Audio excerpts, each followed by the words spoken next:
Some killers don't hide in shadows. They don't lurk in alleys or shout for attention.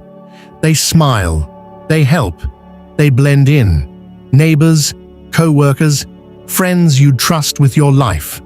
They plan, they wait. And while the world sleeps, they kill. Without pattern, without remorse, without warning. Today, we reveal 5 men who vanished into normal life while committing horrors most of us can't imagine. Warning: the following video discusses real-life crimes and disturbing events. Viewer discretion is advised. Some content may be unsettling for sensitive audiences. Israel Keyes was a predator who moved through the world like any ordinary man. A man whose ordinary face masked a darkness that spanned decades, crossing state lines, leaving barely a trace. How could someone so ordinary harbor such a meticulous capacity for violence? Born in 1978 in Utah, Keyes grew up isolated, the second of 10 children, living on a remote plot in Washington. No electricity, no running water, no normal childhood. His father's strict and possibly abusive rule shaped a boy who learnt to survive alone. Hunting his own food, chopping wood, living off the land. It was survivalism, but also a training ground for a mind that would later take life without conscience. How does isolation shape a mind? And when does it tip into obsession? From an early age, Keyes was different. Towering over peers by his teens, he hunted anything with a heartbeat, tortured animals, stole guns, and set fires. Witnesses recall a boy whose very presence made their skin crawl. In private journals, he chronicled daily sins and desires that would later manifest into acts that shocked investigators. How much of our darkest impulses are born of nature, and how much are learnt from circumstance?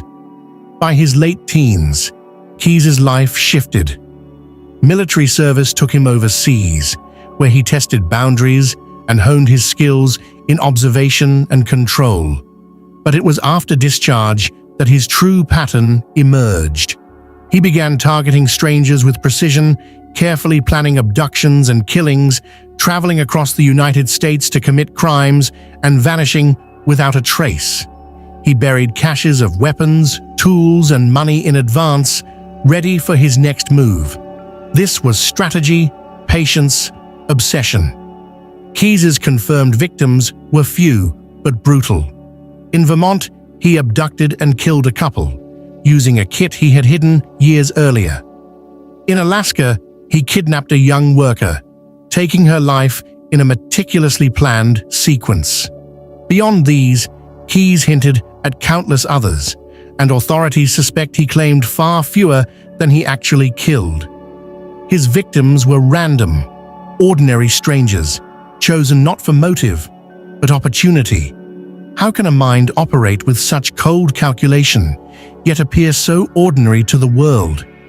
He was a student of evil. Keyes studied other serial killers, idolizing their cunning and meticulousness, particularly Ted Bundy. But unlike those who sought attention, Keyes avoided headlines. He craved control, anonymity, and mastery over life and death. Even in custody, he revealed only fragments of his crimes, leaving investigators haunted by the unknown. How many lives can one person steal without leaving a visible trail? And how many stories will never be told? Keyes' capture in 2012 came almost by accident. A minor traffic stop ended his years of freedom and allowed authorities to piece together a web of meticulously concealed crimes. But even then, the man who had eluded justice for years would not reveal everything. His time behind bars ended in suicide, a final act of control, leaving journals, drawings of 11 skulls, and a cryptic phrase, "We are one." A chilling testament to the scale of his darkness and a lingering question of the lives lost to someone who vanished into ordinary life while committing unimaginable horrors. Israel Keyes was ordinary in appearance, yet extraordinary in his capacity for manipulation and secrecy. He moved unseen, striking at random, and leaving questions that may never be answered. How many walked past him on the street, never knowing what he had done or what he was capable of? By the time the truth emerged, it was already too late. Lonnie David Franklin Jr., known to the world as the Grim Sleeper, was a man whose quiet existence in south-central Los Angeles masked a reign of terror that lasted decades. How does a seemingly ordinary neighbor, a father, a familiar face in the streets, become a predator who strikes without warning, leaving families haunted and communities in fear? Born in 1952, Franklin's early life gave few clues to the darkness that would follow. A stint in the United States Army ended in disgrace after a violent crime overseas, leaving a record of kidnapping and assault. He returned home, discharged dishonorably, but the shadows of his past seemed only to deepen. How much evil is formed in youth, and how much can lie dormant, waiting for the perfect opportunity? By the mid-1980s, the streets of Los Angeles were already under siege by a series of killings targeting black women, many of whom were vulnerable, often sex workers or struggling with addiction. The LAPD's investigation initially grouped these murders under the name Southside Slayer, believing a single individual was responsible. But conflicting details, differing methods, and multiple potential suspects obscured the truth. Could the failure to recognize patterns in real time allow a predator to move unchecked for years? Franklin's murders stood out for their chilling regularity. Victims were shot at close range with a .25 caliber firearm, often found in alleys or deserted streets, far from the public eye. One after another, these killings went unnoticed by many in the wider city, yet the pain left behind was profound. From Deborah Jackson in 1985 to the final confirmed murder in 2007, Franklin struck in a rhythm that seemed to vanish for years, earning him the nickname Grim Sleeper. 14 years appeared to pass without a single crime, but investigators later revealed the gap may have been an illusion, concealing more victims than the world would ever know. Franklin was a meticulous record keeper. Over 1,000 photographs and hundreds of hours of video were discovered in his home, images capturing women of all ages, often vulnerable, some unaware of the presence of a camera. Each image told a story, a fragment of the terror he inflicted quietly, systematically, over decades. How could someone live among us, documenting horror, yet remain invisible to those around him? It was advances in DNA technology that finally unraveled his web. Familial DNA linked him to his son, and a discarded pizza crust confirmed what investigators had long suspected. Franklin was the Grim Sleeper. Arrested in 2010, he faced charges for 10 murders and 1 attempted murder. But even in custody, the full scope of his crimes remained unknown. Authorities suspected additional victims, hidden in plain sight, their identities perhaps never to be revealed. Franklin's trial revealed more than just a serial killer's methods. It exposed systemic failures, the decades-long inattention to murders in marginalized communities, the silences of city officials, and the tenacity of activists who demanded justice for women, too often ignored. Survivors and families bore witness to both his crimes and the world's indifference, asking themselves a haunting question: how many others suffered while the city looked elsewhere? In 2016, a Los Angeles jury convicted Franklin of 10 murders, sentencing him to death. Yet the grim sleeper's story did not end in a courtroom. In March 2020, Franklin was found dead in his cell at San Quentin State Prison. No cause was ever publicly revealed. The man who haunted the streets for over 2 decades was gone, leaving only questions, fear, and the echoes of the lives he destroyed. Lonnie Franklin's legacy is not just the victims, the unsolved cases, or the gruesome photographs. It is the chilling reminder that evil can hide in plain sight, that the ordinary faces we pass daily may conceal unimaginable darkness. How do communities recover from such a predator? And what measures could have prevented decades of pain and loss? If these chilling stories have you hooked, make sure you hit that subscribe button and join the Merc Files community. Don't miss out. Our next episodes will uncover even more secrets lurking behind closed doors, and you'll want to be here for every story we reveal.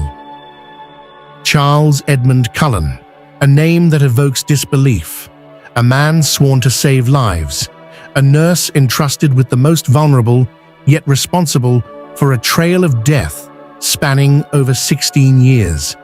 How does someone devoted to healing become an angel of death? And why did it take so long for anyone to notice? Born in 1960 in West Orange, New Jersey, Cullen's early life was marked by loss and hardship. His father died when he was just 7 months old, leaving a large family to navigate poverty and struggle. He described his childhood as miserable, haunted by bullying and isolation. A young mind, grappling with trauma, may twist in ways no one sees. Could these early wounds foreshadow the horrors he would later commit? Cullen sought order and discipline in the Navy, serving aboard the USS Woodrow Wilson. Yet even there, he felt out of place, ostracized, and bullied.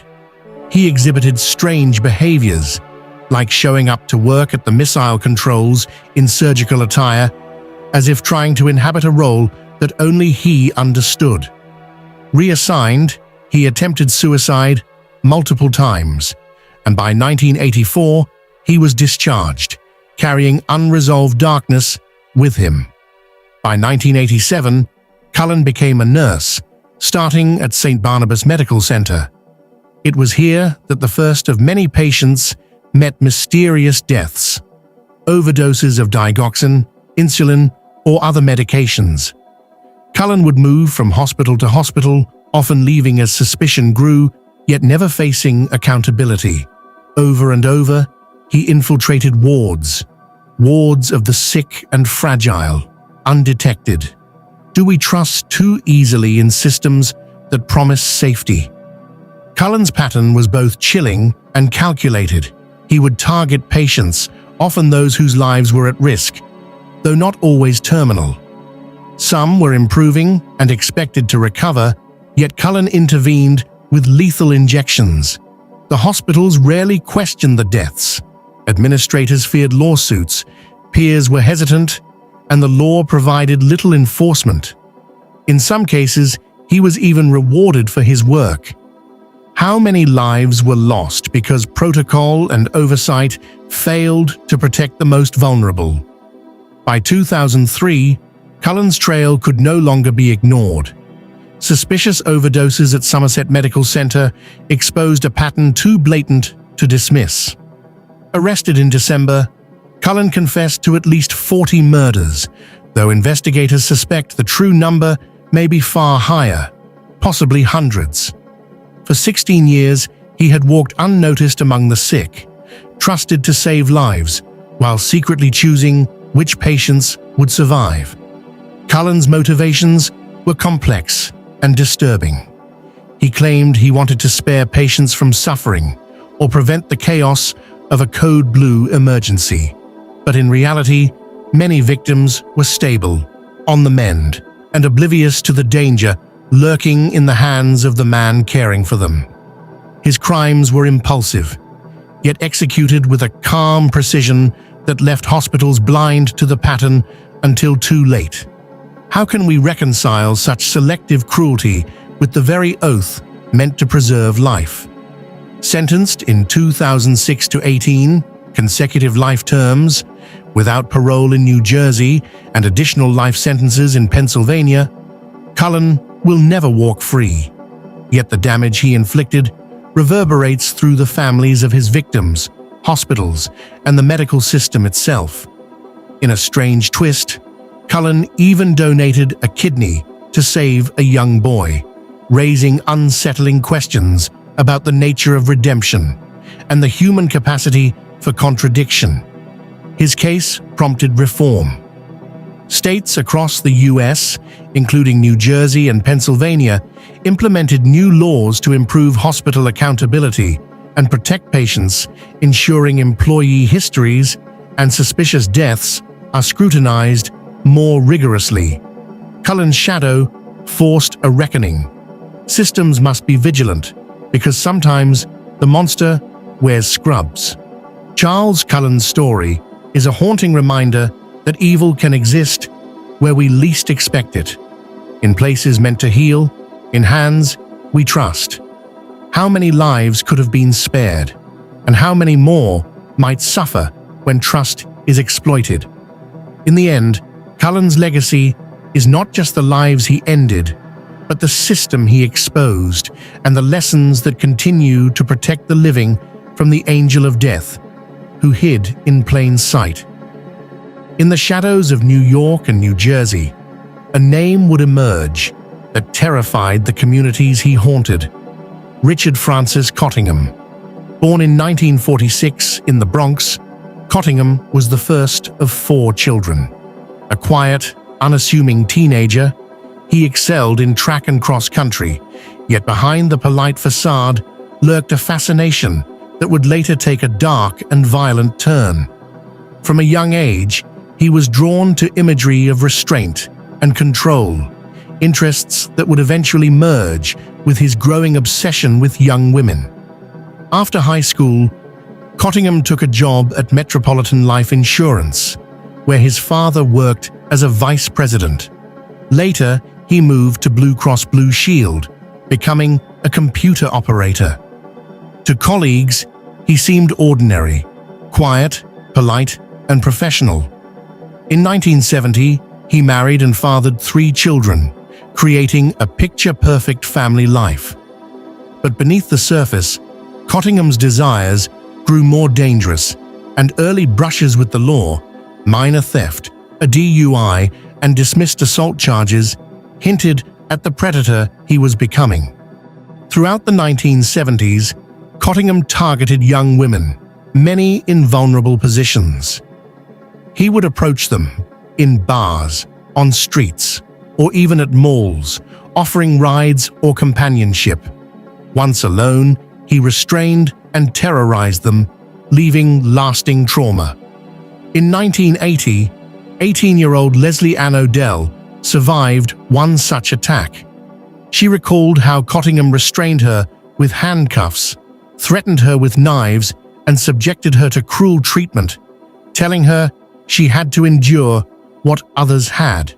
Her screams ultimately drew the attention of motel staff and led to his arrest, revealing a cache of disturbing items: leather gags, slave collars, replica firearms, knives, and prescription drugs. Yet this arrest was only the beginning. Cottingham's actions spanned decades, leaving a trail of harm across New York, New Jersey, and beyond. Young women disappeared, only to be found later in secluded areas, restrained and severely injured. From the 1967 disappearance of 17-year-old Mary Ann de la Sala to the 1969 attacks on Jacqueline Harp and Denise Velasca, a consistent pattern emerges: lure, control, and inflict extreme harm. By the mid-1970s, his actions escalated. Diane Cusick was discovered in her car, restrained and seriously injured. Mary Ann Carr and Valerie Street were left in motels, restrained, injured, and displaying marks of prolonged suffering.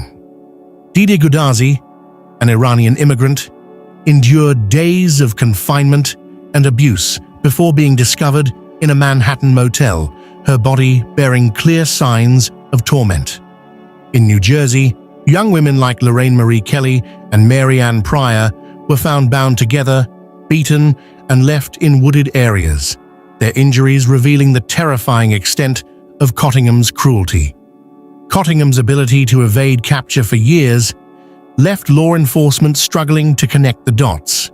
For decades, he denied responsibility, insisting he had been framed until a Bergen County detective, Robert Anzelotti, reopened cold cases in the early 2000s. Through careful interviews and persistent investigation, Cottingham admitted to attacks dating back to 1965, including the case of 18-year-old Alice Eberhardt and several others, providing clarity to decades-old mysteries. By the time he was fully convicted, Cottingham had admitted to dozens of assaults spanning multiple states, leaving a legacy of fear and unanswered questions. He often spoke of perfect crimes, reflecting a chilling detachment from the human suffering he caused. Today, multiple life sentences keep him confined, yet the echoes of his actions continue to haunt the neighborhoods he once stalked. Richard Cottingham's story serves as a grim reminder that darkness often hides behind ordinary faces. The ordinary man at a desk, the husband and father, could also be the orchestrator of prolonged torment. His life forces us to confront the unsettling truth that monsters often live among us unnoticed, leaving lasting scars on those they encounter. As we reach the final chapter in this series of America's most notorious serial killers, one name stands out for the sheer cunning and audacity of his crimes.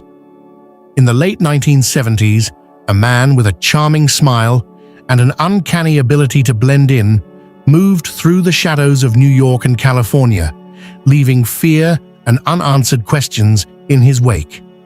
Rodney James Alcala, born in 1943 in San Antonio, Texas, seemed ordinary at first. A bright student, athletic, and academically gifted. Yet beneath the polished exterior hid a manipulative and dangerous mind, one that would eventually claim the lives of multiple young women and girls. At just 17, Alcala joined the United States Army as a paratrooper. While serving, he showed early signs of manipulative and violent behavior, assaulting women and acting insubordinate. Diagnosed with antisocial personality disorder after a nervous breakdown, he was discharged from the Army. Experts would later describe him as exhibiting traits of narcissistic personality disorder and psychopathy, with a disturbing pattern of sexual sadism. After his military service, Alcala pursued studies at UCLA, presenting himself as a charming and ambitious young man. Yet his criminal tendencies were escalating.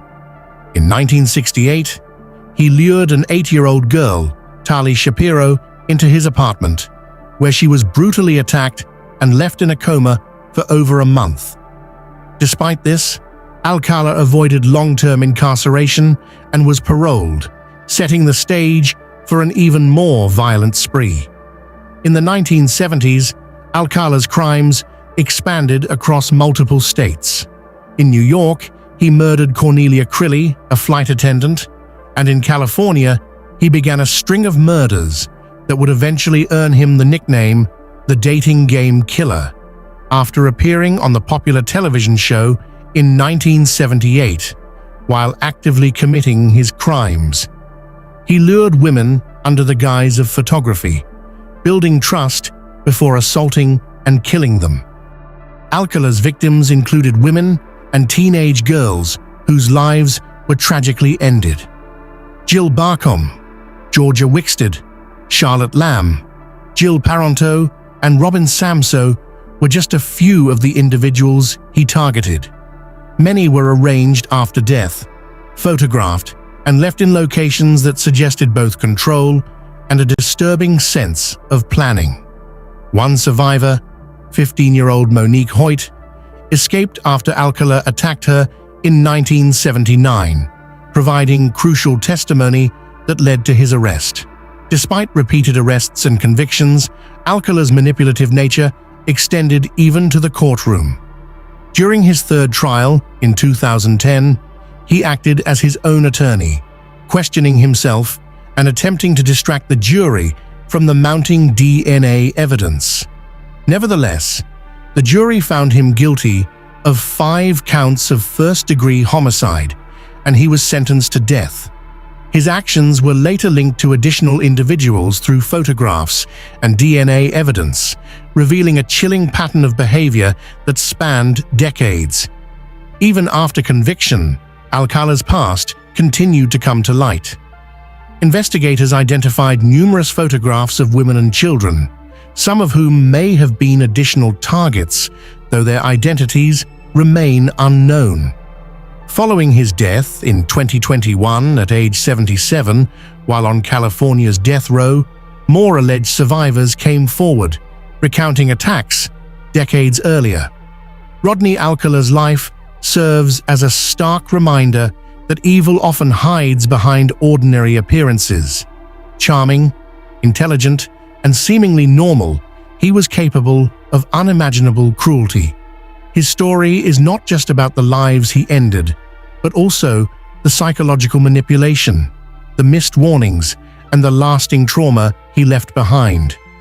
In the end, his death may have closed the chapter on his life, but the shadow of his actions continues to haunt the memories of those who survived and those who did not.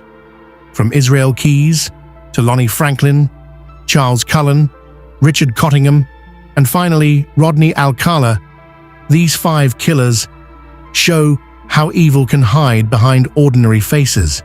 Their crimes shock, disturb, and remind us that darkness can lurk anywhere. If these chilling tales resonate with you, make sure to like, subscribe, and turn on notifications. Comment your thoughts below, share this story with your friends, and explore the other videos and playlists on our channel. Stay curious, stay safe.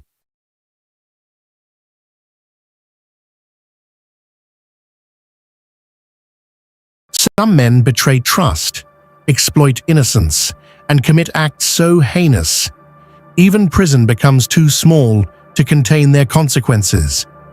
In a world where inmates enforce their own justice, survival is not guaranteed. Today, we examine 5 predators whose evil forced the harshest sentence of all, one that even life behind bars could not protect them from. Disclaimer: these are genuine cases shared with utmost care, empathy, and respect. Viewer discretion is strongly advised. Richard William Huckle was born in Ashford, Kent, on May 14, 1986, into a seemingly ordinary middle-class family. Friends remembered him as quiet, reserved, and even shy. A regular at his local church, he appeared to lead a normal life. But how can someone so ordinary hide a darkness so profound it spans continents? How could a man, polite and unassuming on the surface, betray the most vulnerable in ways that shocked the world? At 16, Huckle traveled abroad, programs, engaged with local families, and pursued studies in photography and IT. On the surface, he seemed a figure of goodwill, but behind the facade, he meticulously orchestrated a life of deception, exploiting trust, grooming children, and systematically manipulating families who welcomed him. Between 2006 and 2014, Huckle preyed on children in Malaysia, Cambodia, and India. He ingratiated himself with orphanages, schools, and local communities under the guise of charity work.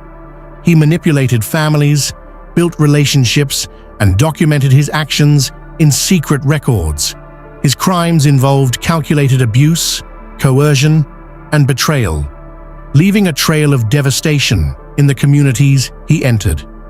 How could someone so seemingly ordinary commit such widespread, deliberate harm? And how did these acts go undetected for so many years? Huckle's capture came in 2014, when investigators traced his digital footprint across multiple platforms. Authorities arrested him in the UK, and the scale of his offences was revealed. Even at this stage, one question lingered. Could justice ever truly match the harm he had caused?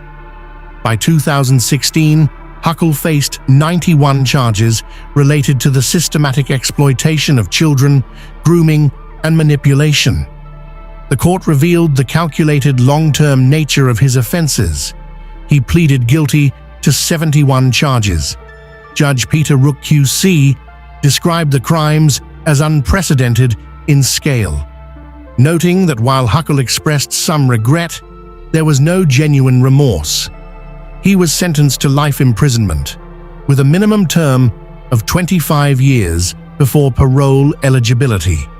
Could any sentence truly reflect the gravity of his actions?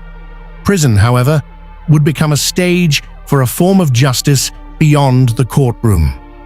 On October 13, 2019, Huckle was attacked in his cell at HMP Full Sutton. The assault lasted approximately 78 minutes, a prolonged act that the courts described as deliberate and intended to humiliate. It was carried out by a fellow inmate with a history of violent offences. In a sense, this was prison justice. Someone whose actions had provoked universal revulsion faced the consequences even behind bars. The inmate responsible was later sentenced to life imprisonment, with a minimum term of 34 years. The verdict underscored the severity and premeditated nature of the act. Huckle's story is a stark lesson. Some crimes are so morally detestable, so utterly unconscionable, that even the protections of the criminal justice system cannot shield the perpetrator from the consequences of contempt and outrage. As we prepare to uncover the next predator in this series, we are left to wonder how many others, hidden behind ordinary faces, walk freely today, and how long until their darkness meets its inevitable reckoning. Manuel "Manny" Pardo Jr. was born in New York on September 24, 1956. A former Boy Scout and U.S. Marine Corps veteran, he seemed disciplined, even heroic. By many accounts, he was drawn to service and law enforcement, joining the Florida Highway Patrol in 1978 and graduating as valedictorian. Yet even early signs of promise carried shadows. By 1979, he was fired for falsifying traffic tickets, a small transgression that hinted at a pattern of bending rules to suit his own code. At what point does discipline slip into obsession and obsession into murder? Pardo later joined the Sweetwater Police Department, patrolling a Miami suburb. His tenure was marked by clashes with colleagues and brushes with the law he swore to uphold. By 1985, he was fired again, leaving him untethered from official oversight. Freed from constraints, he entered the murky world of drugs and violence, targeting the very people he once policed. Some called him a vigilante, others a cold-blooded killer. How does a man justify the taking of life in the name of justice? Between January and April 1986, Pardo killed 9 people, 6 men and 3 women. His first victims, Mario Amador and Roberto Alfonso, were drug dealers he had planned to buy from, but instead murdered with a silencer-equipped .22 pistol. Later, Michael Millett, a gunsmith and alleged informant, was lured into Pardo's trap and shot in cold blood. Even when mechanical errors interrupted his attacks, like a jammed pistol during one of his final murders, Pardo adapted, finishing his victims with brutal efficiency. Can the line between lawman and executioner vanish entirely in such moments? Pardo's victims also included women: Farah Quintero, Sarah Musa, and Daisy Ricard, who crossed paths with him at the wrong time. Motivations ranged from personal grievance and disrespect to financial gain. He admitted to killing 6 of the 9 victims, claiming he was ridding society of parasites. Diaries recovered from his home revealed a man obsessed with control, meticulously documenting his crimes as if they were reports. Was he a soldier, as he claimed, or simply enthralled by the power of life and death over others? In 1988, Pardo stood trial. Against his attorney's advice, he testified, declaring, "I am a soldier. I accomplished my mission." He even lamented that his final body count was only 9 instead of 99. Psychologists debated his sanity, but Pardo appeared undisturbed. He understood right from wrong, yet embraced his actions as necessary. He had become a paradox, disciplined yet lethal, principled yet monstrous. Convicted of 9 counts of first-degree murder, Pardo was sentenced to death. For 26 years on Florida's death row, he led a bizarre double life. He corresponded with women through personal ads, cultivating relationships and receiving gifts while awaiting execution. Dubbed the Death Row Romeo, he manipulated hearts with charm and defiance, the irony of his charisma contrasting sharply with the horror of his crimes. On December 11, 2012, Manuel Pardo Jr. faced lethal injection at Florida State Prison. Calm and defiant, he saluted his military past. "Airborne forever," he said, adding to his daughter, "I love you, Michi baby." As the drugs coursed through him, he yawned, closed his eyes, and slipped into death. His life left behind a legacy of fear, fascination, and questions that cannot easily be answered. Was he a soldier, a vigilante, or simply a man consumed by his obsession with judgment and control? Can any system truly measure the darkness of a mind like Manny Pardo's, or do some shadows exist beyond comprehension? And as we study his life and deeds, one question lingers above all. What drives a man to believe that killing in the name of justice is the only path to righteousness? These predators' stories are haunting, but the discussion doesn't end here. Please hit like, subscribe, and leave a comment telling us what shocks you most about cases like this. Robert William Pickton, born October 24, 1949, in Port Coquitlam, British Columbia, seemed destined for the quiet life of a pig farmer.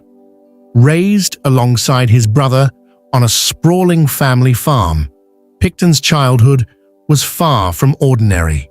His mother demanded grueling labor and absolute obedience, while his father was abusive and distant.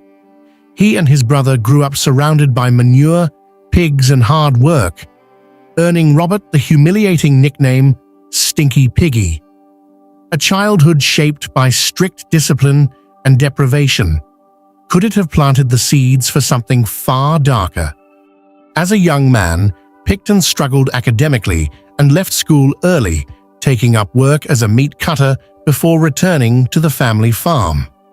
After inheriting the property in the late 1970s, Robert and his brother David converted part of the farm into an underground nightlife hub, dubbed Piggy's Palace. The converted slaughterhouse hosted wild parties, attracting bikers, politicians, and businessmen. But behind the parties, Pickton was harboring a secret obsession, one that would soon turn the farm into a chamber of horrors. Pickton's crimes primarily targeted women from Vancouver's downtown east side, many of them sex workers or marginalized individuals. He would lure them to the farm, where he inflicted brutal violence.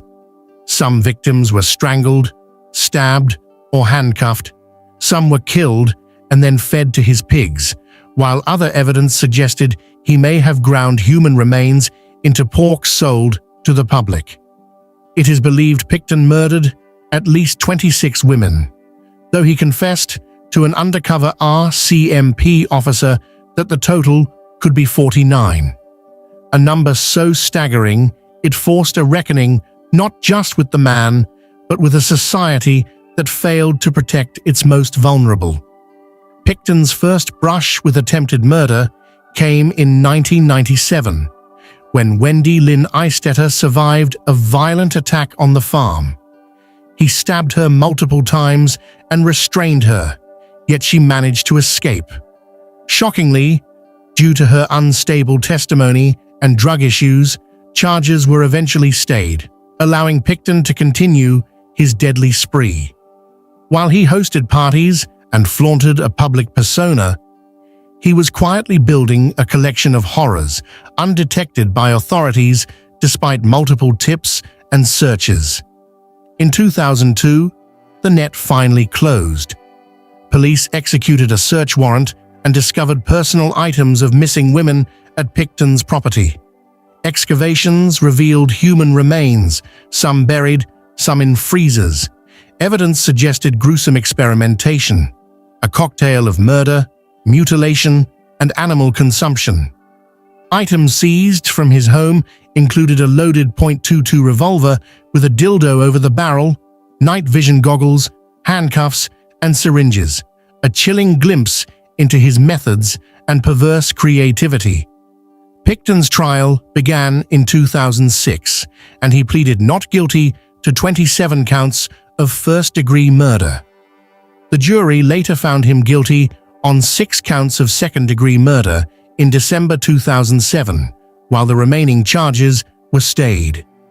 Judge James Williams, reading the victim impact statements, described Picton's actions as senseless and despicable. The court sentenced him to life in prison with no possibility of parole for 25 years, the maximum allowed under Canadian law for second-degree murder. The case also exposed systemic failures, police mishandling, delayed investigation, and the dismissal of early warnings ignited public outrage and led to the creation of the Missing Women Commission of Inquiry.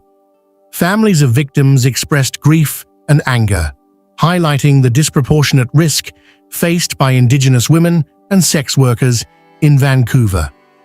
Picton's crimes forced Canada to confront uncomfortable truths about neglect, bias, and societal indifference. In February 2024, Picton became eligible for day parole, yet he would never see freedom. On May 19, 2024, at Port Cartier Institution in Quebec, another inmate attacked him violently with a broomstick.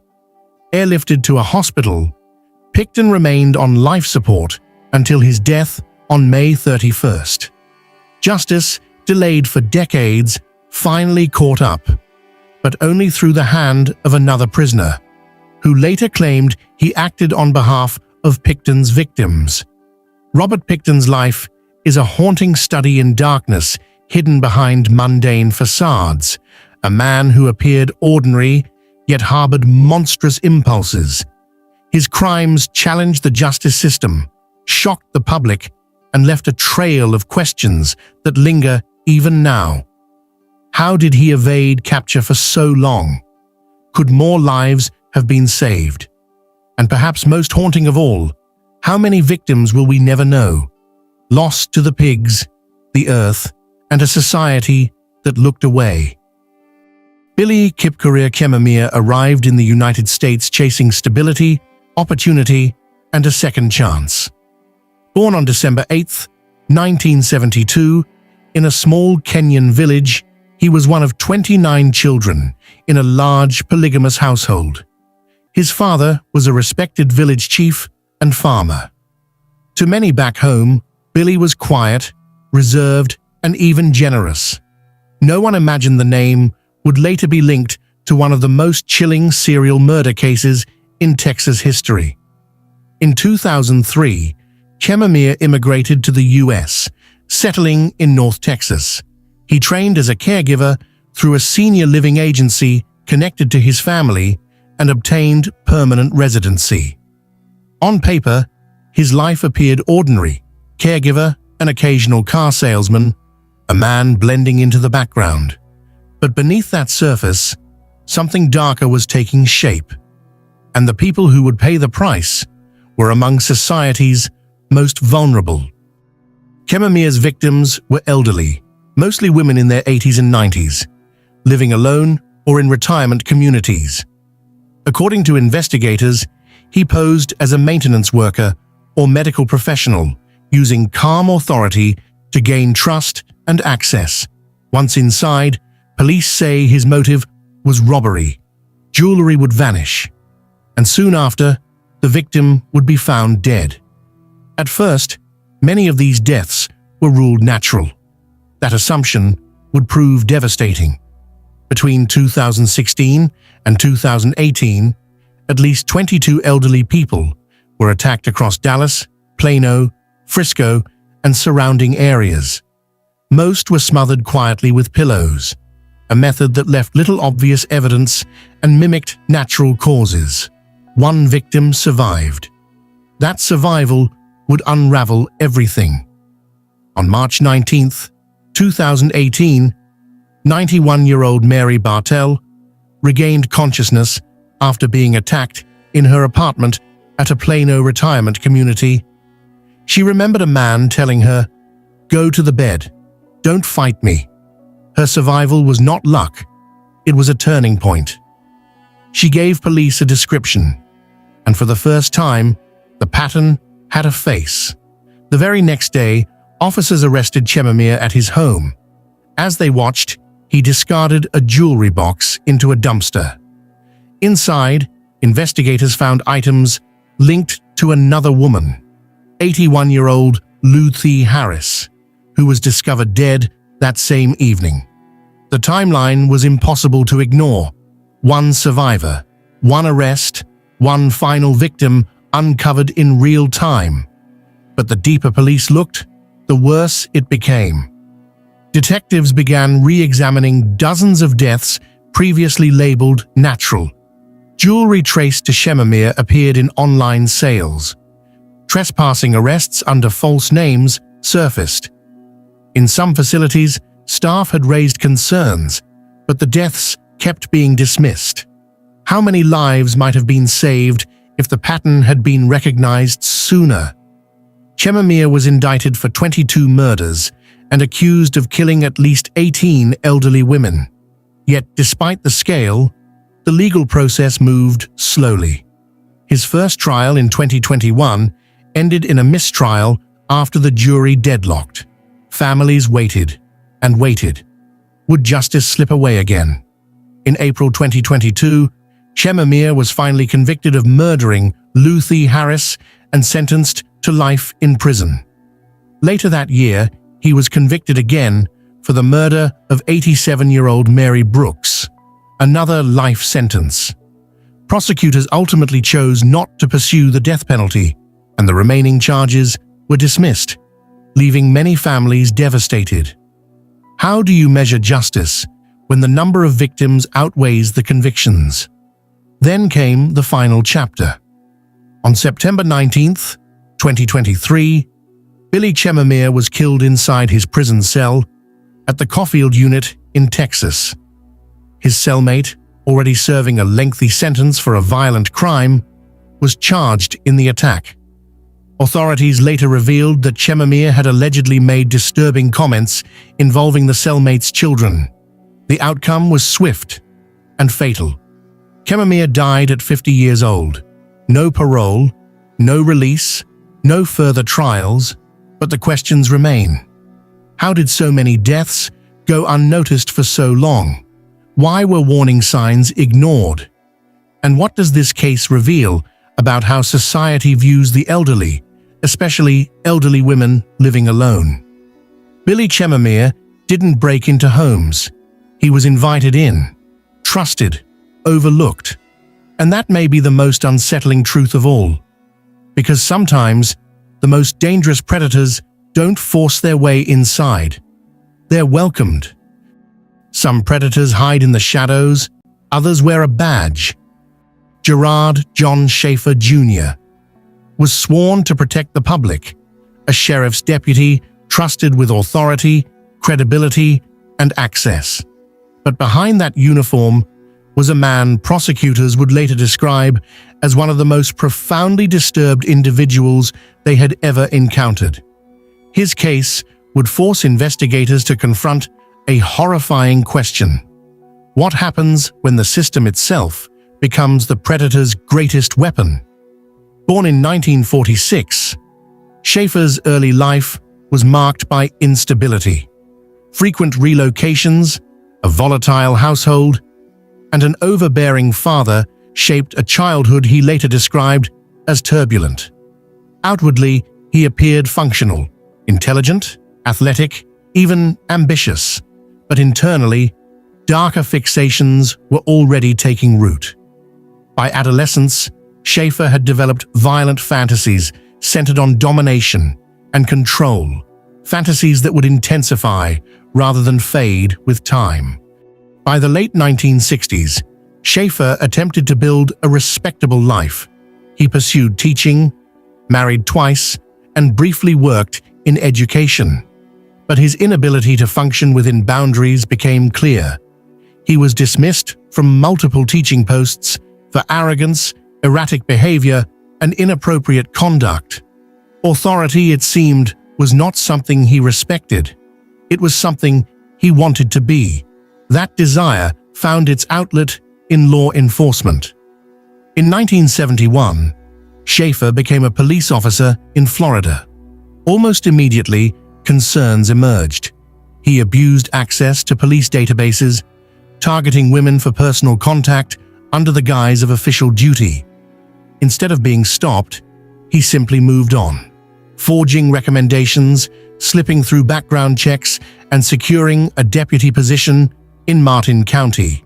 And then in July 1972, everything nearly came undone. While on duty, Schaefer encountered two teenage girls. Using his authority, he convinced them he was helping, educating them on the dangers of hitchhiking.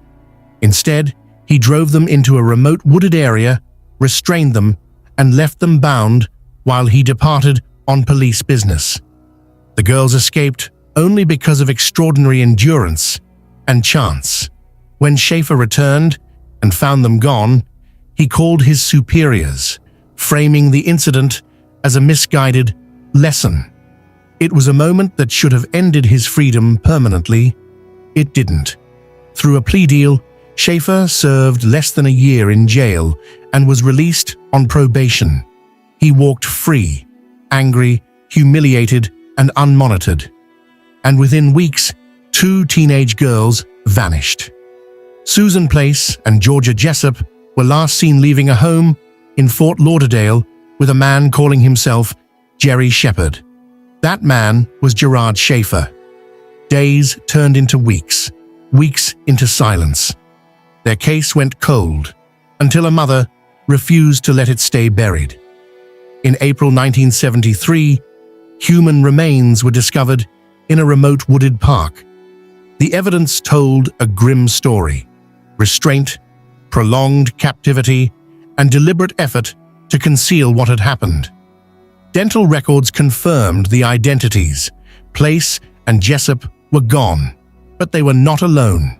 Searches of Schaefer's property uncovered writings, hundreds of pages, describing fictionalized crimes that mirrored real events with disturbing precision. Personal belongings belonging to missing young women were found.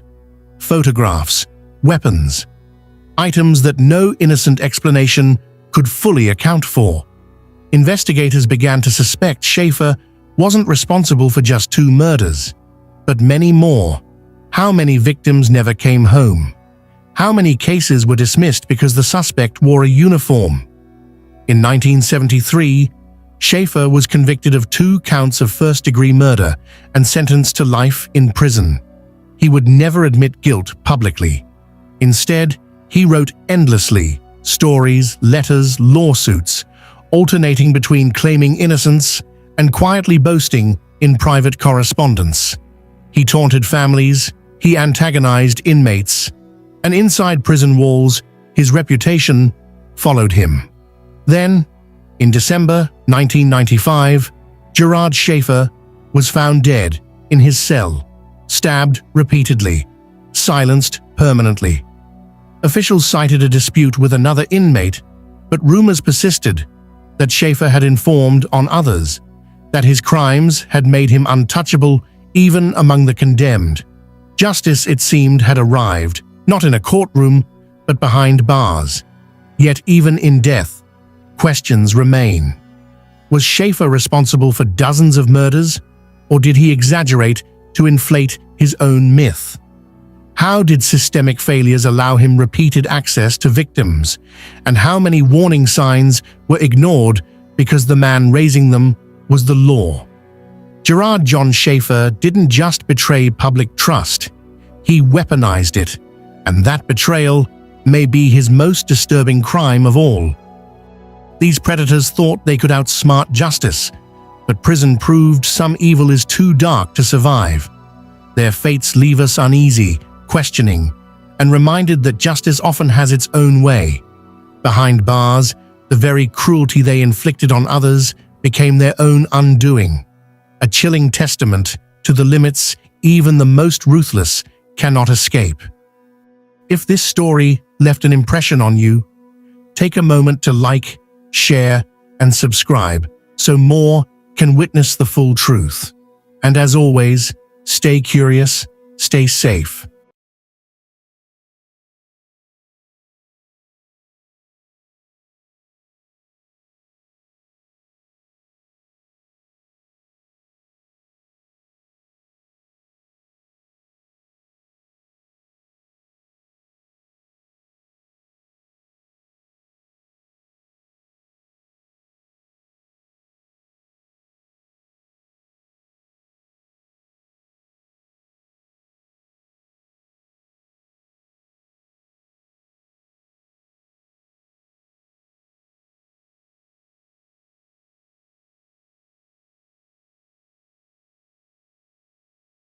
Imagine this. It's midnight in a quiet North Carolina town. The streets lie silent under a moonless sky, but beneath the calm, secrets fester, and a hidden darkness is about to shatter lives forever. In a modest home, a man whose past was defined by honor and sacrifice is about to vanish, leaving behind a trail of mystery, betrayal, and a haunting question. How did trust turn into terror? This is the story of Clinton Bonnell, a retired Green Beret who dedicated his life to serving others, and the woman who once shared his dreams, Shana Cloud. What began as a promise of a new beginning ended in a nightmare that has gripped an entire community. Are you ready to uncover the shocking twists behind this case? Before we proceed, hit subscribe, ring the notification bell, and share your theories in the comments below. Your insights might help reveal hidden details in this baffling story. It was on an unusually cold winter night in North Carolina, a night when the quiet streets of Fayetteville, typically untroubled, seemed to hold their breath, that the unimaginable unfolded. In a modest, unassuming home, tucked away from the bustle of the city, a life built on honor and sacrifice was about to be forever shattered. Clinton Bonnell, known to many simply as Clint, had spent most of his life serving his country with unwavering dedication. A retired Green Beret, he had fought for freedom on distant battlefields and earned the respect of his comrades with every medal pinned to his chest. Clint retired from the Army on December 31st, 2024, as a Special Forces Medical Sergeant. His military awards and decorations include the Army Commendation Medal, Army Achievement Medal with 2 OLCs, USN Commendation Medal, Meritorious Unit Command, Iraq Campaign Medal with Campaign Star, Non-Commissioned Officer Professional Development Ribbon, 3rd Award, Army Service Ribbon, Special Forces Tab, Military Freefall Parachutist Badge, and Parachutist Badge. Yet, as the days turned to weeks after his retirement, Clint sought a new purpose. Enrolling in the physician assistant program at Methodist University, he hoped to bring his discipline and compassion to a world that desperately needed healing. Have you ever wondered how a hero's legacy can be so abruptly tarnished?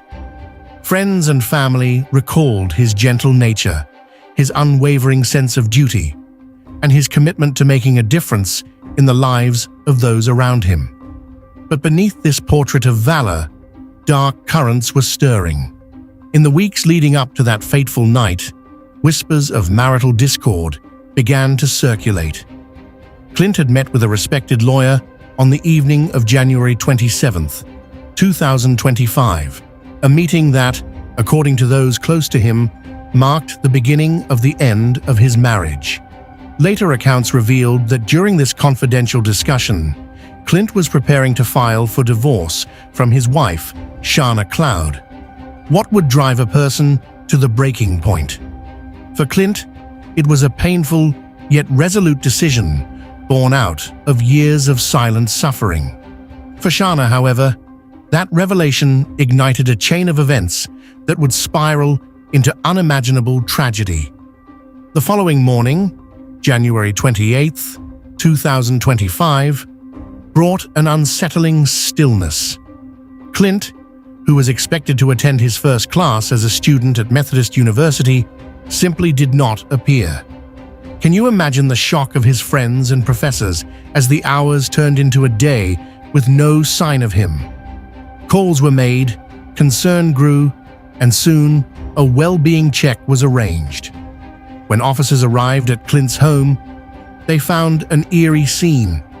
His personal belongings were undisturbed, his residence appeared untouched, as if he had simply vanished without a trace. What do you think could explain such an inexplicable disappearance? In the ensuing days, the community's anxiety mounted. Neighbors exchanged uneasy glances and whispered speculations. How could a man so steadfast and well-loved simply vanish? The answer came nearly a month later. On February 25, 2025, in a remote area just 3 miles from the couple's home, investigators made a grisly discovery: a dismembered body lying at the edge of a secluded pond. The macabre nature of the scene sent shockwaves through the town and ignited a frenzied investigation by local law enforcement. Does the thought of such a discovery send shivers down your spine? Investigators descended upon the scene with a sense of urgency and determination. Forensic teams, clad in protective gear and working under the harsh glow of portable floodlights, meticulously documented every detail. They noted with grim precision that the dismemberment of Clint's body had been executed with surgical accuracy. Every cut and incision appeared measured and deliberate, as if designed to obliterate his identity beyond recognition. No signs of forced entry or overt struggle were found at the couple's home, suggesting that the attack was not a random act of violence, but a deeply personal betrayal. As forensic experts labored at the remote pond, their painstaking work began to reveal startling details. Dr. Elena Morales, the lead forensic pathologist assigned to the case, later explained in an exclusive interview, "The wounds on Mr. Bonnell were not haphazard. They indicate a level of planning that is rarely seen in spontaneous acts of violence." Her detailed sketches, shown on screen, revealed wound patterns, precise incisions, and an estimated timeline that pointed to a prolonged, methodical attack. Clint had been struck multiple times in rapid succession, his body bearing the indelible marks of both a fierce struggle and an emotionless, calculated determination. What do you think could drive someone to act with such cold precision? At the same time, investigators turned their attention to the digital realm. Shana Cloud's mobile phone emerged as a critical piece of evidence. Forensic digital analysts extracted a trove of data from the device, revealing a series of cryptic search queries and unusual app usage that hinted at a premeditated plan to avoid detection. Among these were searches for forensic countermeasures, how to avoid fingerprint detection, and even obscure forum discussions on erasing digital footprints after a violent crime. Could these digital clues be the missing pieces in this dark puzzle? A breakthrough came when detectives cross-referenced the GPS data from Shana's phone with surveillance footage from nearby businesses. Grainy yet unmistakable, the footage captured a figure clad in dark clothing, moving with determined precision near the remote pond on the night in question. The timestamps on the video perfectly aligned with the discovery of Clint's remains. Local cell tower logs further corroborated this evidence, leaving little doubt that Shana had been in the vicinity at the crucial moment. How significant do you think this digital evidence is in sealing the case? While the digital and forensic evidence mounted, investigators also sought to understand the human element of this tragedy. Neighbors recalled gradual changes in Shana's behavior over recent months. One longtime resident, speaking on the condition of anonymity, observed, "Shana used to be a quiet, almost unassuming presence. Lately, though, she's been withdrawn and irritable, as if something was steadily breaking her spirit." Others recalled overhearing fragments of heated arguments from behind closed doors, voices raised in anger, hints of resentment, and a palpable tension that now seemed to echo through every detail of the investigation. What do you think these changes might indicate about her state of mind? In the midst of this mounting evidence, the investigation began to reconstruct a narrative of domestic collapse. Clint's decision to leave the marriage, though painful, had been met with an explosive mix of betrayal and despair on Shana's part. Her personal communications, text messages, emails, and social media posts revealed a woman caught in a vortex of conflicting emotions. Some messages spoke of regret and sorrow, while others were laced with venom and an overwhelming desire for control. Each digital footprint offered a glimpse into a turbulent inner life that may have driven her to commit the unthinkable. Could the emotional torment of a failing marriage really lead to such drastic measures?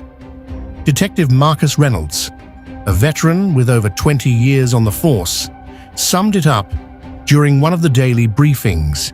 The precision of these digital footprints, when matched with surveillance footage and GPS data, leaves little room for doubt about her presence at the scene. His words resonated with the entire investigative team, solidifying the case against Shana Cloud. Law enforcement officials then worked around the clock.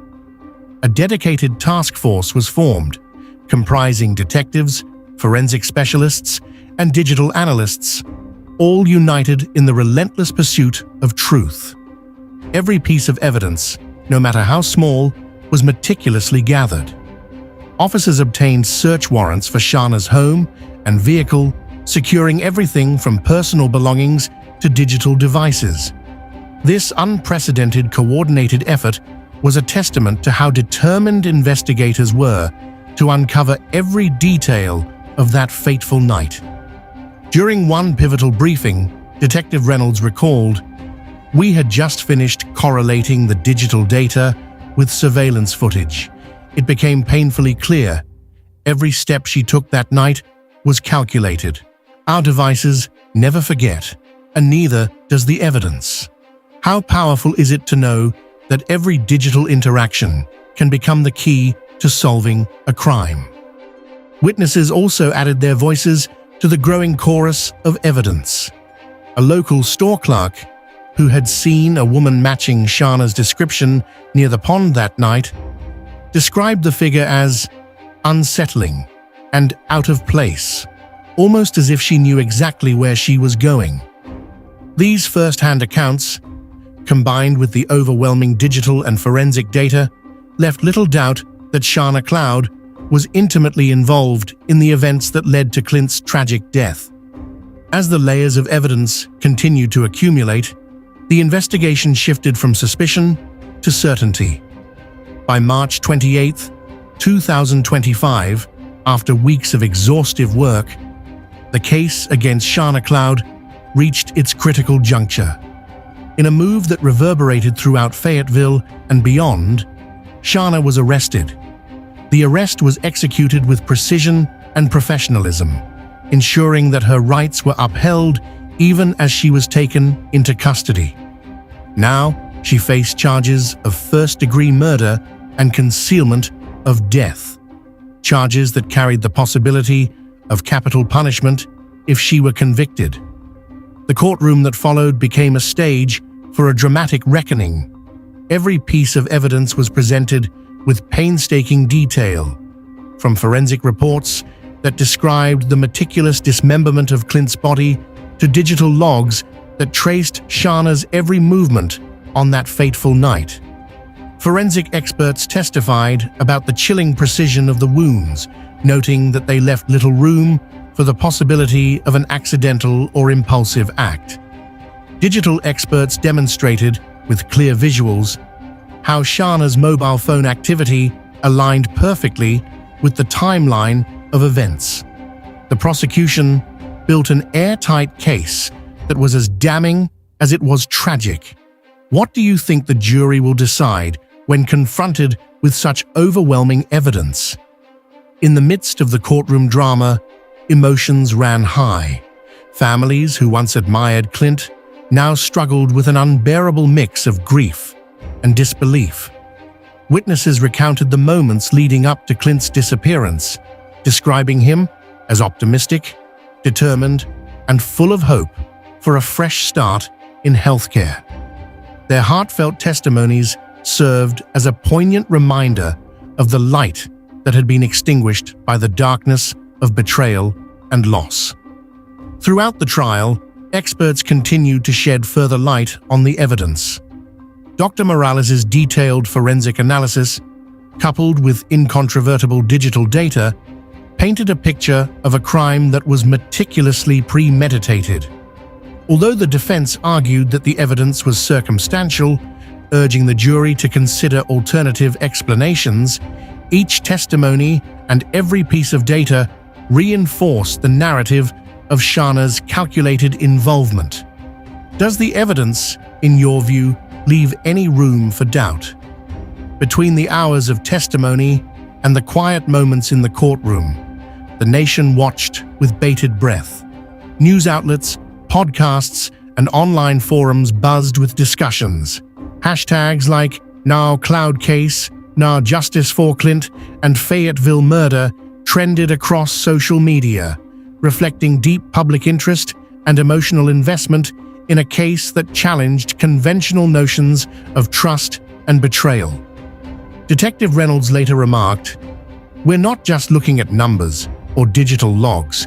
We're looking at lives that were forever altered. Every piece of evidence, every witness statement adds another layer to a story that is as tragic as it is complex." His statement encapsulated the essence of this investigation, a relentless pursuit of truth, powered by both cutting-edge technology and the raw realities of human emotion. For the families involved, every revelation was a double-edged sword. They were offered glimpses into the painstaking work of the investigators, yet each new detail underscored the enormity of their loss. Clint Burnell's legacy, as a soldier, student, and beloved individual, had been marred by a betrayal that defied comprehension. And for Shana Cloud, the path ahead was laden with legal battles, public scrutiny, and the inescapable burden of a decision that irrevocably changed her life. As the trial continued, the true crime community remained on edge. Viewers across the country engaged passionately with every update, sharing theories, asking probing questions, and demanding accountability. Discussions spanned forensic minutiae to broader debates about marital strife and the psychological factors that can drive a person to commit such heinous acts. What do you believe truly motivated Shana Cloud? Share your thoughts below. Every theory helps us piece together this complex puzzle.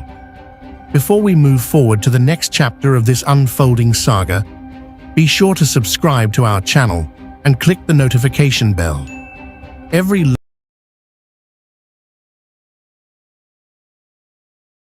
There's a specific kind of cold that chills you to the bone, the profound absence left when a human life simply evaporates. One moment, they're here, a vibrant thread woven into the fabric of daily life. The next, an inexplicable tear, leaving no trace, no definitive reason, and no final goodbye. Just the chilling clarity that someone real is utterly, inexplicably gone. These are the narratives that refuse to fade, whispered as haunting elegies to lives consumed by a mysterious, unknowable force. They are the ultimate vanishing acts, leaving behind an agonizing, unyielding void. Tonight we journey into this unsettling territory, exploring 10 such mysteries, each a stark, detailed look into the inexplicable voids that defy all explanation and relentlessly torment the living. Before we proceed, a crucial note.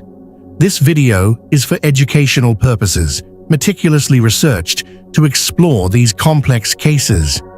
We approach every story with the deepest respect for the victims and their grieving families, acknowledging the profound pain that echoes through these unsolved mysteries. Our journey into the vanished begins in a seemingly idyllic setting, a sunny beach town in Australia, where childhood innocence was shattered by an unspeakable void. It was Australia Day, January 26, 1966, in Adelaide. Jane, age 9, Anna, 7, and Grant, 4, the Beaumont children, set out for a short walk to the beach, just a few blocks from their home. A simple, everyday outing. They were meant to return by noon. They never did. Witnesses saw them on the beach, seemingly talking to a tall, fair-haired man. Later, they were seen buying pasties from a bakery, appearing surprisingly happy given their usual shyness with strangers. The man was still nearby. A local postman saw them rushing home, well past their expected return time, without their beach towels. This fleeting glimpse, however, would be the last confirmed sighting of the Beaumont children. Their parents launched a desperate search. Police combed the area. Theories emerged. A new, unknown friend, a sinister abductor. Despite one of the largest police investigations in Australian history, massive public appeals, and sightings reported for years, not a trace of Jane, Anna, or Grant was ever found. Their bicycles, their swimsuits, their very presence simply evaporated. A quiet suburban street became the stage for an enduring horror. What power could make 3 children disappear without a whisper, leaving behind only a chilling absence? On February 9, 2004, a college student named Maura Murray sent a series of cryptic emails. One to her professors about a family emergency, another to her boyfriend that read, "I love you, babe. I was going to call you tonight." Then, she vanished. Maura, a nursing student from the University of Massachusetts Amherst, drove north into New Hampshire's desolate White Mountains. Her car, a black Saturn, was later found crashed into a snowbank on Route 112, close to Woodsville. A passing bus driver stopped, offering help, but Maura refused, stating she had already called AAA. Another local also offered assistance. By the time a police officer arrived just minutes later, Maura Murray was gone. Her car was locked. A crumpled soda bottle was inside, a stain was on the ceiling, and some of her belongings were inside. Her debit card was untouched, and her phone was never used again. The footprints in the snow stopped abruptly. No one saw her walk away, No one saw her get into another vehicle. Did she succumb to the elements? Did she simply walk away from her life? Or did something far more sinister befall her on that isolated, snow-laden road? The wilderness held its secrets tightly that night, offering no explanation for Maura's sudden, total disappearance. Jennifer Kesey was a vibrant, successful financial analyst in Orlando, Florida, living a life of ambition and routine. On January 24, 2006, she called her family, seemingly in good spirits. The next morning, she didn't show up for work.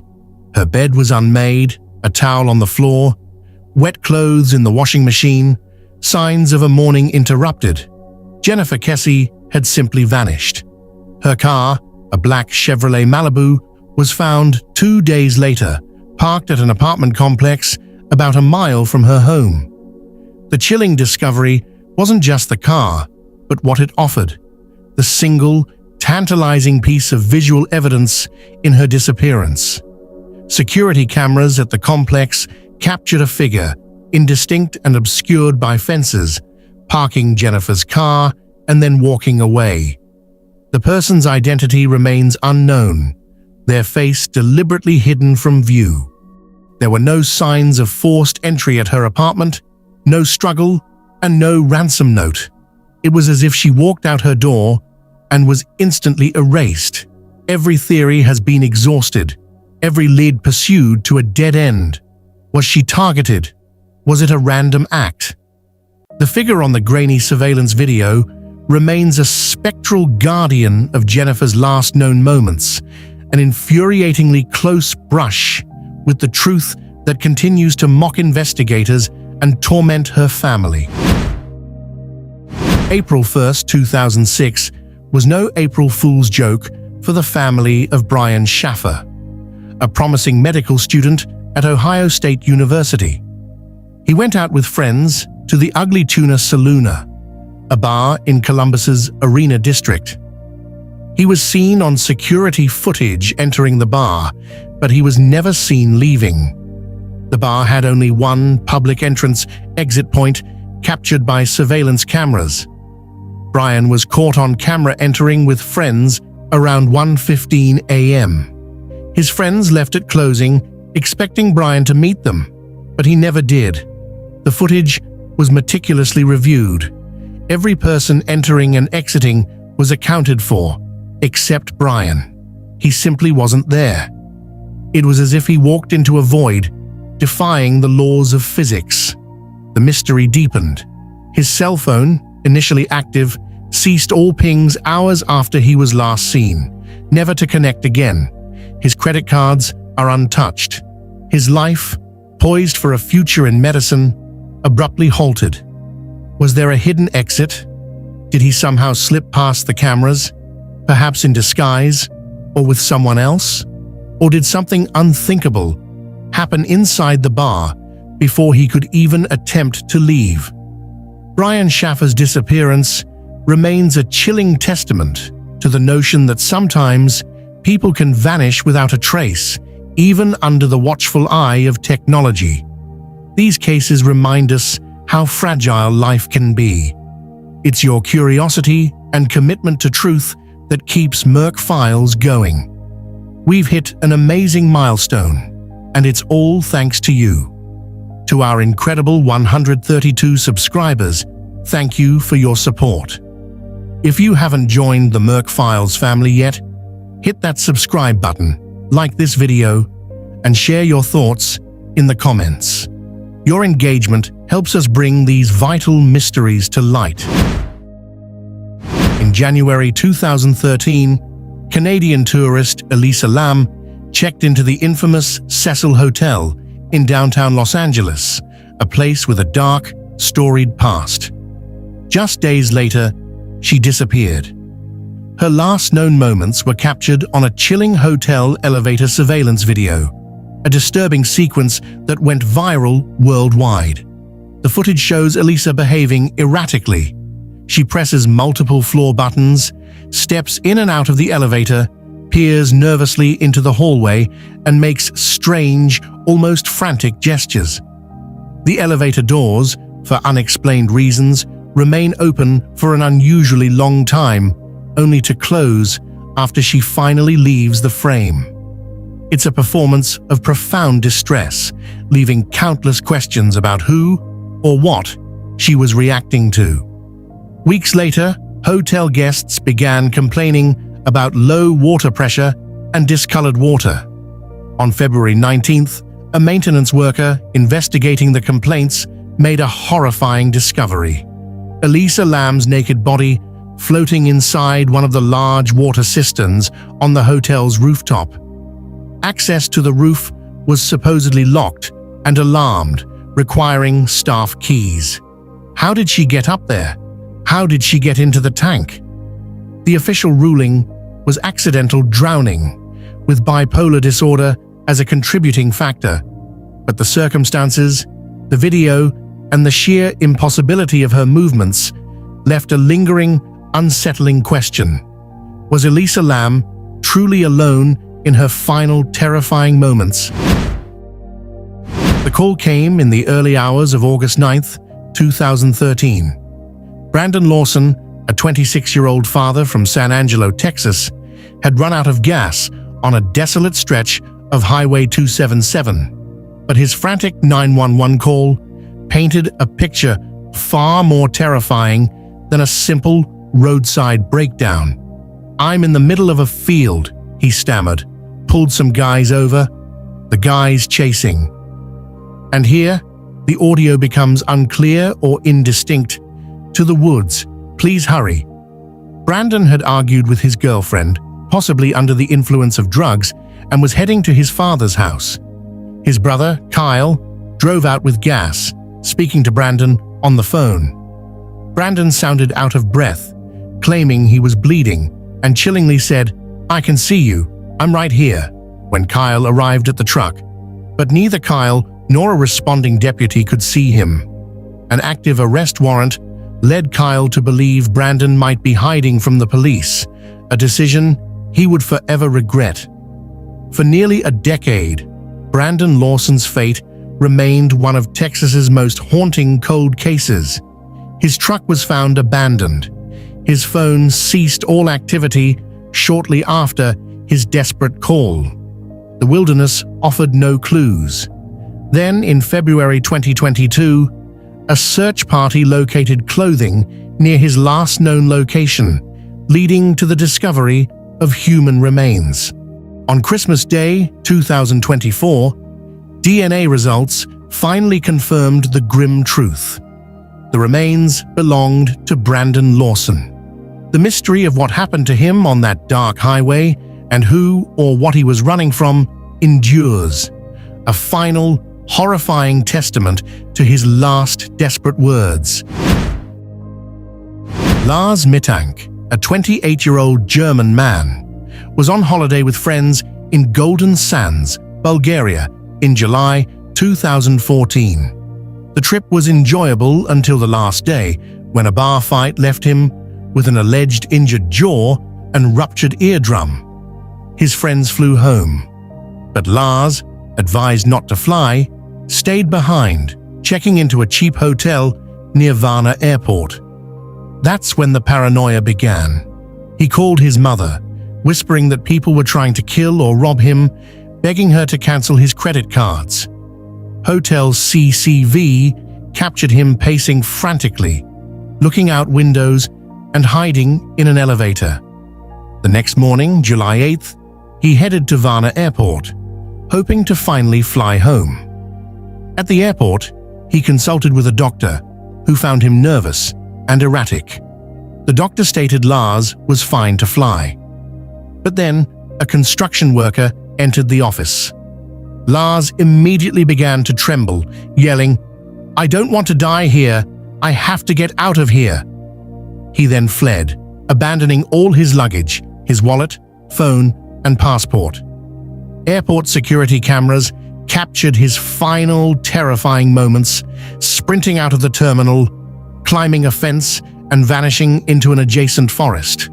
He was never seen again. Was it a reaction to the antibiotic he was prescribed, known for rare psychotic side effects? Or was an undiagnosed mental breakdown unfolding? Was there someone truly after him, as he believed? The raw footage of Lars Mittank's desperate flight became one of YouTube's most watched missing person videos, a stark, unsettling window into a mind consumed by terror, leaving us to wonder, what horrors did Lars Mittank truly see that day? June 7th, 1992 should have been a day of celebration in Springfield, Missouri. Susie Streeter, 19, and Stacy McCall, 18, had just graduated high school. After parties, they decided to spend the night at Susie's mother, Cheryl Levitt's, home. The next morning, all three women were gone. Friends and family arrived at the house to find the front door unlocked. Inside, the family dog Cinnamon was agitated. The only sign of disturbance was a shattered porch light globe. Everything else was left behind. Cars, purses, money, keys, even cigarettes and makeup. It was as if they had simply vanished into thin air.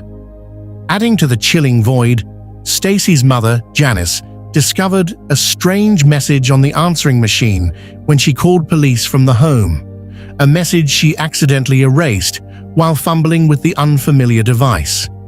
Police later confirmed it was not a prank call and believed it contained a crucial clue. Despite extensive searches, thousands of tips, and even the bizarre claims of a convicted kidnapper, Robert Craig Cox, who insisted he knew they were murdered and buried, the fate of the Springfield Three remains unknown. Were they victims of a random home invasion, or was someone known to them responsible? The lack of struggle, the pristine nature of the scene, and that lost voicemail haunt this case, leaving behind an agonizing silence in the heart of a community. On September 20th, 1988, 19-year-old Tara Calico left her home in Belen, New Mexico, for her daily bike ride along State Road 47. Her mother, Patty Dole, had stopped riding with Tara due to feeling stalked by a motorist, even suggesting Tara carry mace. Tara dismissed the idea. When she didn't return by noon, a frantic search began. All that was found were pieces of her Sony Walkman and a cassette tape scattered along the road. Tara's desperate attempt, her mother believed, to mark her trail. Almost a year later, on June 15, 1989, a horrifying discovery surfaced in a Port St. Joe, Florida, parking lot. A Polaroid photo of an unidentified young woman and boy, both gagged with black duct tape and seemingly bound.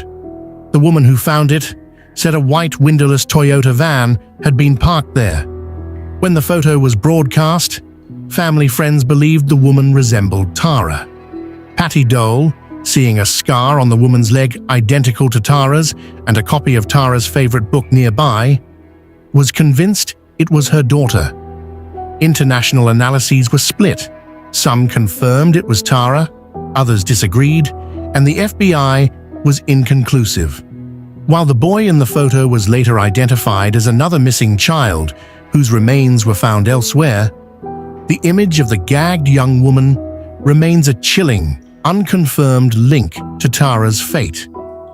Despite her being legally declared dead in 1998, with her death ruled a homicide and recent claims of a potential breakthrough with sealed warrants, Tara Calico's disappearance remains one of the most agonizing and visually disturbing unsolved mysteries.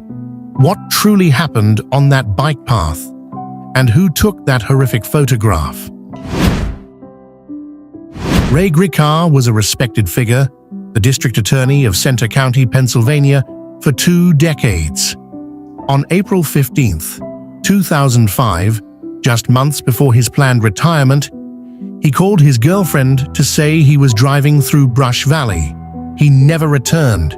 His vanishing would become one of the most perplexing cases involving a public official. The next day, Grikar's distinctive red Mini Cooper was found abandoned in a Lewisburg antique store parking lot. Inside was his cell phone, but no wallet, keys, or laptop. The location was eerily similar to where his brother's car was found years earlier when his brother died by suicide. This raised immediate questions, but unlike his brother, Grikar had no known history of depression and was looking forward to retirement. Months later, his county-issued laptop was recovered from the Susquehanna River. But the hard drive was missing. 2 months after that, a hard drive believed to be his was found on the riverbank, badly damaged. Investigators later discovered that before his disappearance, internet searches for how to wreck a hard drive and water damage to a notebook computer had been performed on a home computer he shared with his girlfriend. Was this a meticulously planned disappearance, a tragic suicide, or something far more sinister? Grikar had made powerful enemies over his career, and his prior decision not to prosecute Jerry Sandusky years before his disappearance would later fuel intense speculation. Ray Grikar's disappearance is a labyrinth of baffling clues, hinting at a truth perpetually just out of reach. 10 stories, 10 profound absences. From the sun-drenched beaches of Australia to the desolate highways of Texas, from the bustling heart of Los Angeles to the quiet streets of Pennsylvania, these cases rip at our fundamental sense of security. They remind us that sometimes, despite every effort, every piece of technology, and every dedicated investigator, the truth remains elusive. The perpetrators walk free, the victims remain lost, and the families are left in an eternal limbo of unanswered questions.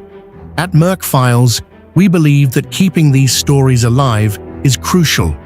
It honors the vanished, supports their families, and perhaps, just perhaps, one day, a detail, a memory, or a new piece of evidence will surface, finally illuminating the darkness. If you found yourself glued to these stories, if these questions linger in your mind, then you are part of the community that understands the true weight of the unsolved. Help us continue to shed light on the shadows. Like this video, share it. And if you haven't already, subscribe to Merck Files. Your engagement keeps these vital conversations going. Stay curious, stay safe.